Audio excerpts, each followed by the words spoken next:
G'day guys, welcome to the Odd Couple Statue Reviews. This is Jason. And this is Adrian. And today we're pumped. Very pumped. We're doing Darkseid Premium format from Sideshow Collectibles.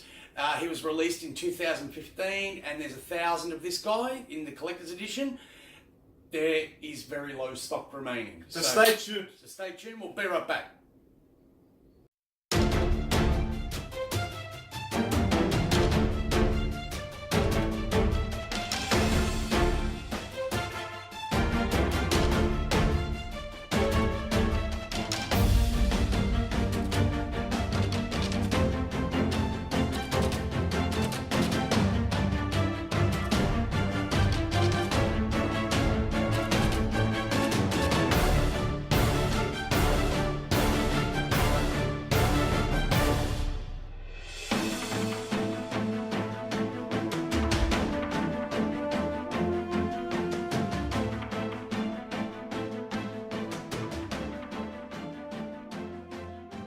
So yeah, g'day guys, as I said, we're doing the Sideshow Premium format Darkseid. One of the personally favourite villains of the DC universe right here. This is, I'm a Superman fan, this is my number one villain. He was recently crowned number 6 in the all-time villain list in comic book history. So really? Okay. Yeah, that's across all spectrums, Yep. you know. Personally, I think he's number 1. Yeah, me too. We'll go there now. Yeah. Look, a little bit about the character, created by comic god Jack Kirby. Little clap. Yeah, little clap for Jack Kirby, you know, like legend. Created so many iconic characters for both Marvel and DC. Yeah. But this, without a doubt, is his crowning achievement for DC. Legend, He absolute legend. Created him at DC Comics in 1970 after a big falling out with Marvel. Basically walked across the road and said, "Screw you, I'm going to go work for your competitor." DC welcomed him with open arms, and the first concept that he conceived for them was Darkseid and the New Gods. New Gods. So, and this is a story arc that has just continued up to the current day. So Jason, while we're talking about origin, for everyone that's watching at home, are we going to do the old story or the new one? We're going to do both, okay? So, like in the old one, he was the second in line prince to the royal family of Apocalypse. Basically went into the core. Yeah, went into the core of the planet, into the Mobius chamber where the flame pits draw their power from, and basically just hibernated in there and consumed the energy and it turned into become like this and then take over Apocalypse. Yeah. In the more modern incantation, which I actually enjoy, I enjoy the new one. Yeah. He was a simple farmer bloke. His name was Uxus. Yep. Okay.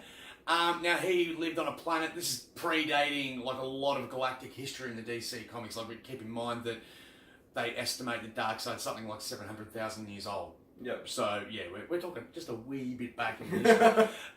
So when he was immortal and he was just a humble farming man, he was one of the first people on his planet that really fell out of favour with the gods. He really sussed out pretty quickly that the gods that they worshipped were pretty much like the old Greek gods in our mythology, where they drew their power from worship and people praying to them and stuff like that. Because all I know from that is that he actually got them to fight among each other. Well, what he did was he climbed. They lived the same as the Greek gods. They lived on like a mountain, like Olympus, sort of thing. Yeah. And in the dead of the night, he snuck up there and basically poured honey into their ears, telling them that while they slept, that all of them were plotting against each other, and basically started a big war between the gods. Which weakened all of them. Well, look, it caused devastation to his planet and his people, plus the gods. Now, when the gods were weak, he used a specially designed axe that he made to basically kill the gods and siphon their power. So that turned him into the creature that you see today. Which I find is a bit more of a cooler story. And the last of the good gods that was left gave his life essence and power to his brother to become High Father. And was this before or after that Darkseid splitted? No, well, he did this because they knew the gods figured out near the end what Darkseid's plans was. Yeah. And that he was going to be like an unstoppable evil force in the galaxy. So they split the last of their power with the brother and said, you need to be his opposite. You know, because he was trying to talk him down from his plans. Yeah. And he basically killed him. And so the gods brought the brother back and imbued him with their power and created High Father. So then he used the power that he gained from killing these gods to crack the planet in two and basically create the planet that we know of, Apocalypse, with the flame pits and everything. And his brother used the power that he had to save the remnants of the planet and create the new planet, New Genesis, which is where the new gods and all the good gods would stay. Yeah. So moving more away from the origin, I mean, like, so that's basically how he evolved. Now, his entire purpose is to find the anti-life equation. Which is beyond what? Oh, I just can't figure top of my head. The Source War. The Source War. Yeah. And he's attempted. He has attempted unsuccessfully, but here's the thing too. He also believes that there's a secret of the soul, a secret of the anti-life equation resides on Earth. Yeah. That's why he keeps trying to come and take over Earth. And that's when the Superman, the Justice League, yeah, that's where they come to a head. Now, correct me if I'm wrong, which I might be, but didn't Darkseid was one of the only ones that could go beyond the wall and back? Didn't he actually go through and then get stuck and come back? In some storylines, there has been ones where he's become part of the Source Wall and then broken free. Yeah. But with the new continuity, a lot of that old history and that's gone. So the new 53 Rebirth, but that's the new storyline that we were talking about with the new origin in that regard. And so for everyone that's sitting at home, the anti-life equation, what he wants to do with it, so bend everyone to his will. Basically, every living being in the universe will lose the ability of free will. Yeah. And basically fall to service to Darkseid, which is basically what he wants. And he once he gets it, he broadcasts it, so it goes across the universe. It's like a radio signal that you can broadcast and you can't get away from it. And basically once you receive the signal, you're basically a mindless robot in servitude of Darkseid. Yeah. So his end game is to basically enslave the entire universe to his will. Pretty badass. Okay? Yep. So you don't get, when it comes to like villains and what they're after, he's pretty much after endgame stuff. Yeah, and I mean, like that there was only a couple of like fictional stories and that, like offshoot stories where he actually achieved that goal. And let's just say it didn't go well. Yeah. Like you'll see the Justice League enslaved as like his new lieutenants and stuff like that. Like Superman has his own division. Wonder Woman leads up the Furies, the female Furies. And that's the other thing. One of his main strengths is, as you'll see in that Justice League movie, like Steppenwolf is just basically one of his lieutenants. He's the commander-in-chief of his armed forces. So that's just one of many of like the powerful lieutenants you have, and each of them have got their own power sets and stuff like that. Or they're like specialised in some sort of... But we're going to get more into Darkseid and like his abilities and powers, okay? I want to say the first one, Omega Beams. Well, okay, it's actually known as the Omega Sanction, and it's got a lot of different things it can do. It can basically vaporize people. It can send them backwards or forwards in the time stream. It can actually use I didn't even know that. It can actually use it to regenerate people from death as well. Wow. Okay. So yeah, like there's and look, they're impossible to dodge. No, these things travel through space time. You know what I mean? So and with the boom tube technology, and with boom tube technology and stuff like that, there's nowhere that they can't reach. Even Superman, when he's been hit by them, like they've caused a lot of pain when he's been hit by them. Yeah. So, and I think he's probably one of the only beings in the universe that's actually survived in a direct Omega Beam blast. So that gives you an idea of the power level in that regard. Look, he's invulnerable. The skin that he's got here is basically a regenerative skin. Well, he's basically a god. He's immortal. Yeah, he's immortal. He's immortal. And he's also been explained that if he's killed, he'll just basically reform. Because he's now like the essence of darkness in the DC universe. So you can't have dark without light. Anyone who's a Star Wars fan knows that sort of thing. So there will always be a dark side. And you've actually seen in the comics now where he's been killed that new beings are stepping in place, and basically his essence is permeating their bodies and taking over them. So he's basically beyond physical form. Exactly, He's basically the living embodiment of evil now. Mad. That's great. So you don't get any bad than that. And I mean, like, this isn't a guy that tries to do everything himself either. He's got countless minions and armies and stuff that he sends out to do his bidding. His planet moves. Apocalypse doesn't move. It matters what story arc you're looking at. In some story arcs, like if you want to look at Smallville and stuff like that, yes, Apocalypse has moved. But boom technology isn't necessary. That's what I'm saying. In the main comics continuity, no, it usually just orbits New Genesis as a satellite body. You know what I mean? So the two planets coexist in synchronicity. The good and the evil, good and evil in the universe. Look, I'm going to go into the statue now. Alright, let's go. Alright? Let's go. What's your first thing you're going to say, Jason? Okay, look, one thing I'm going to say negative. there should have really been an LED in this base for the flame pits. Oh, really? Okay, I would have loved to have seen these flames light up and that, just to give it like a bit more glow. And I think the glow would have cast an awesome shadow on the lower part of his face too, to make him look even more menacing. Wasn't a big fan of the exclusive head with the grimacing look, you know, because, I mean, look, I've been reading comics since the late 70s, and I think I've seen Darkseid smile 3 times. Okay. And usually that's when he's winning beats. And usually that's when it's game over and I've won, you know what I mean, sort of thing. Or he's just explained his big, great master plan that can't be beaten, sort of thing. So, in that regard, like the head sculpt, it's very much along the New 52 lines, rather than the classic Kirby look. Now, we were fortunate enough that we have customs. Yeah, but we'll go for the customs through the end. I want to go through the review of the actual statue before we introduce the customs. Now, look, I like the pose, the imposing pose of basically sending his armies out to conquer. Yeah. And that's what it epitomises. Like, he's standing on the edge of all you need is some parademons. Like, I mean, look, if you had a couple of like 6-scale parademons either side of him, flanking him or something like that, would be absolutely fantastic. Awesome, man. Look, something that should probably done in an exclusive would be cool. Yeah, actually, that probably would have been a better version with the exclusive to maybe include a parademon or something like that. So then it makes sense with the pose and everything. But I also like that in this sculpt, they've actually gone for more, like in the body sense, that they've gone the classic Kirby style more so than the New 52. I'm not a big fan of the New 52. I think they made him too big. Yeah.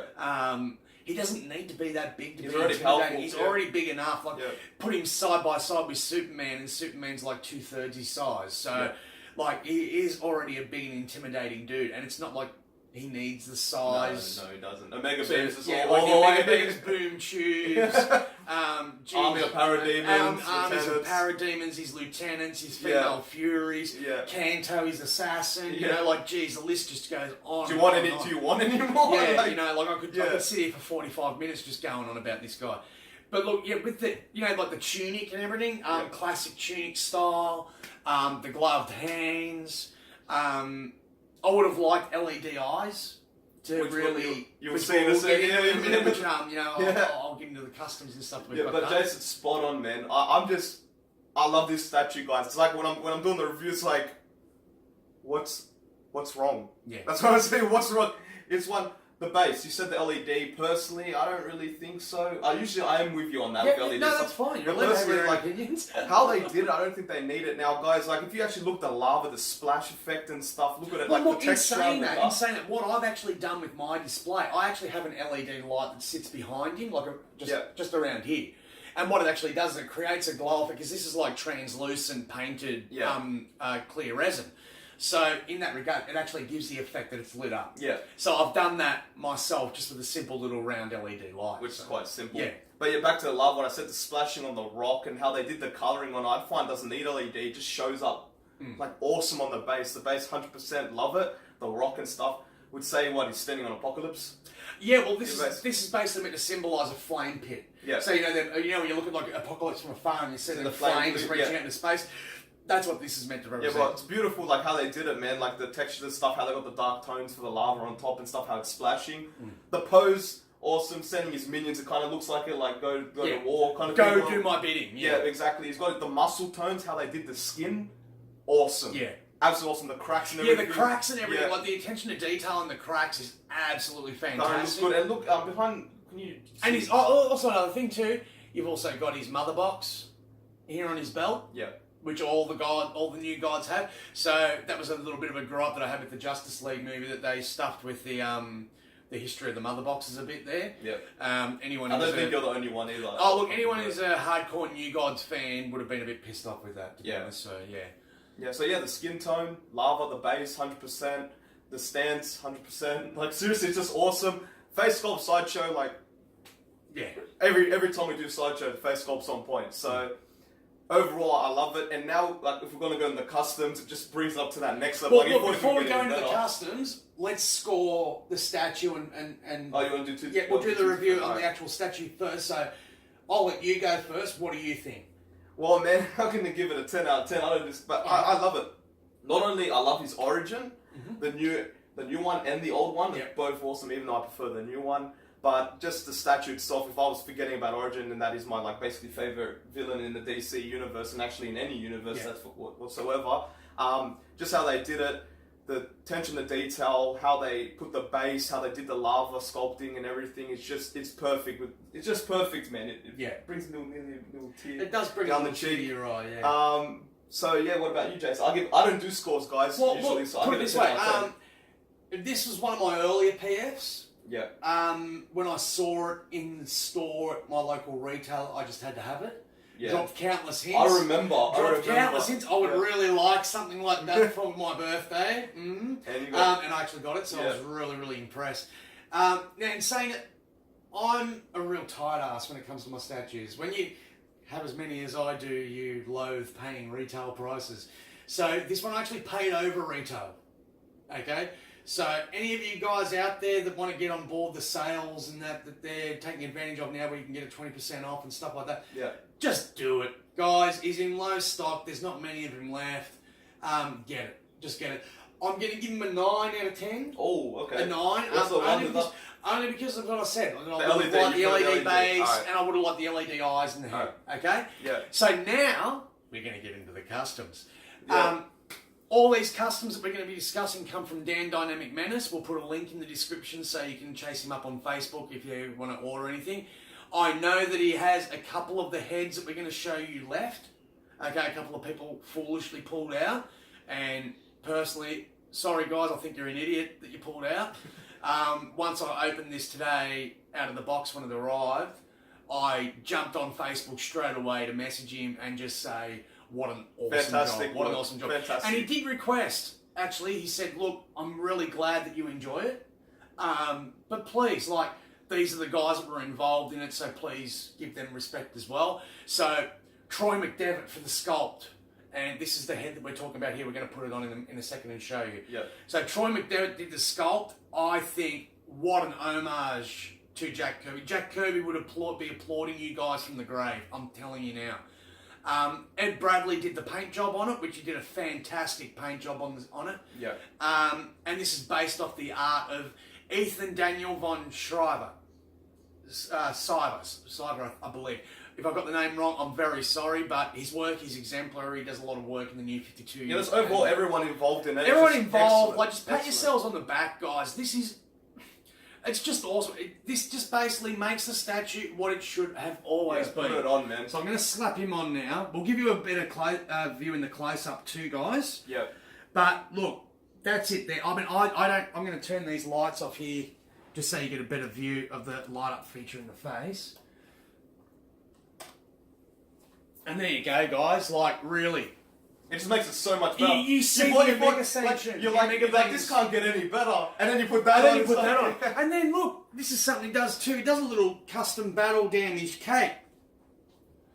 And I personally think it looks frigging awesome when you just trace over his hand like that. Yeah. So now I've killed the Kryptonian. Go forth and conquer the world. Yeah. Like that. Just 11. 11. This brings it up to 11. This doesn't even have a rating. You can't give a rating on this. People go, oh, the Prime 1's better and stuff like that. Man, if you're a fan of the New 52 Darkseid, I'm not holding that against you, okay?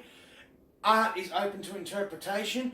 But, man, if you want classic Kirby one, this is the one to get. Yeah. And if you want to really just ramp it up a notch, get in contact with Dan DynamicMenace and get these customs, guys. He's also doing a custom riser base. Okay. Okay. Now, all it is just to lift it up a little bit more. Because when you put it next to, say, Superman, they look the same size. So that's a bit of my gripe with the scale, that it could have been just a tad larger. Yeah. So that's what the base that Dan's been working on, the base riser does. It actually just brings him up to making just a tad higher next to your Superman PF. So they look really good together. Okay. But guys... So the rating with the customs is 11 out of 10. 11 out of 10, man. Yeah. Like, just pull a Spinal Tap on it, mate. You know, like, geez, just ramp it up to 11. Yeah. And it just enters into a new thing. And the one thing I will mention too, if you do order the head, Dan's actually had the thought to not attach the magnet inside the head, like he leaves it loose for you, so you can check the polarity before you glue it in. Now, some people will say straight away, oh yeah, but they're all done the same. I can tell you now they're not. Okay? I've had ones where where I've had two of the same statue, and I've gone to put the head on the other one, and the polarity in the magnets is reversed. So I don't know if it's a quality control measure that Sideshow do or whatever, but he actually had the forethought to leave that magnet out loose and let you figure out the polarity and then glue it in. So, look, man, I am absolutely stoked. As I said, as soon as I got the head and I put him on and I lit him up, I got on the blower straight away to Dan to say, dude, pat yourself on the back. You have done an absolutely fantastic job. It's an excellent piece to add to the Man Cave collection. Basically, sitting there, it's one of the things that catches your eyes every time you enter the room. Look, no DC fan walks in here to look at my collection and doesn't stop at him. And I guarantee now they're going to stop a lot harder. Yeah, with the eyes. And with the light up eyes and everything. And I mean, like, you know, some people don't like LEDs. Man, I love them. I'm like a moth to a flame. If you've got a good LED and you light it up for me, I'm going to be like this to it, you know, and just detract away from all the other faults on the statue. Yeah. But look, man, I'm absolutely love this statue. Think he's fantastic. Get on board while you can, guys, because I guarantee he won't be around for too much longer. Yeah. Yeah, but that's my thoughts and feelings on the piece. Let us know what you think in the comments below, so guys. Comment, like, and subscribe, guys. Big shout out again. Thank you to all the subscribers, all the recent additions in the last month or so. Yeah. We appreciate it, guys. Really love your support, all the comments and everything. Check us out on the Collectiverse. We've got a new show called What a Character, where we basically go through the origins in greater detail than what we do in the reviews and stuff like that. Basically cover them from beginning evolution of the character to modern day interpretation. So it's very successful. We've already done Superman, Batman's coming out this week, and Wonder Woman the week after. We'll work our way through the Justice League, and then we'll give the Marvel teams some love and do the Avengers. So it's not all just DC, guys. Okay, I love all comics. I love all characters. I will go see a Marvel film as much as I'll go see a DC film, and I love them all. You know, I think I'm one of these fans, and I think we're just blessed that we live in this day and age where we're finally getting the stuff that we wanted to see on the big screen. So, Alright, guys. One other thing I wanted to mention too. If you're not a comic book reader and you want to see this guy in action in probably the best way that you can, I highly recommend the DC animated film Superman, Batman Apocalypse. Really, really good. Won't give any spoilers or anything like that. It was a 2010 movie. But look, man, absolutely fantastic. It really showed him in all his glory and like all his power. And I think it's probably one of the best representations in film that we've seen so far. Agree. Alright, guys, so thanks for watching, and I guess we'll see you next time. Yep, enjoy the close-up, and let us know what you think in the comments below. Thanks very much, guys. See you guys.